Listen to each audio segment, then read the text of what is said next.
கற்பனைகளில் நான் பிரியப்படுகிறேன். அவர் சொல்றேன், இந்த சங்கீதக்காரன் சொல்றேன், நான் எதில் பிரியப்படுறேன்? அந்த கற்பனையில் தானியேல் பிரியப்பட்டதுனால தான் அவரால் அவ்வளவு அழகான ஒரு தீர்மானம் எடுக்க முடிந்தது.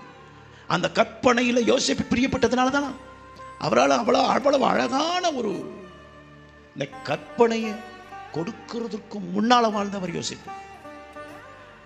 அதுக்கு முன்னாலேயே அவருடைய இருதயத்துக்குள்ளே எப்படி வாழணுங்கிற கற்பனையை தேவன் வைத்திருந்தார். Praise God.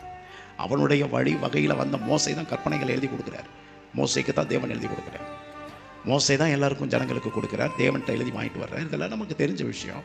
ஆனால் அவங்களுடைய தாத்தா தாத்தா தாத்தா எவ்வளவு அற்புதமான ஒரு காரியம் பாருங்கள். அவருடைய இருதயத்துக்குள்ளே இதே கற்பனை இருந்தது. என்ன கற்பனை? விபச்சாரம் செய்யக்கூடாது.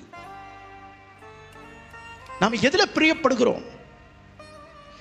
நம்ம கற்பனைகள் பிரியப்பட்டா எப்படி இருப்போமா? மகிழ்ச்சி அல்ல, மன மகிழ்ச்சியா இருப்போம்.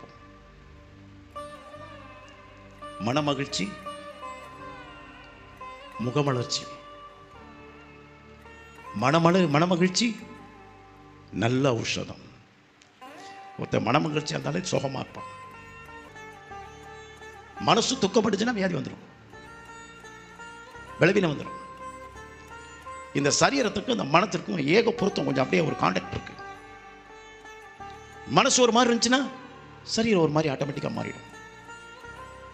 மனசு நல்லா இருந்துச்சுன்னா சரீரம் ரொம்ப நல்லா இருக்கும். எத்தனை பேருக்கு நான் பேசுறது புரியுது? அல்லேலூயா. ஆமாம், இந்த மனசு சரியா இருக்க பார்த்துக்கங்க. ஏன்னா தேவனும் நம்மளுடைய மனதோடு கூட கான்டாக்ட் உள்ளவர். அவர் முகத்தை பார்க்கிறவல்ல, இருதயங்களை பார்க்கிறார். தேவன் நம் உள்ளத்தை பார்க்கிறவர். அல்லேலூயா.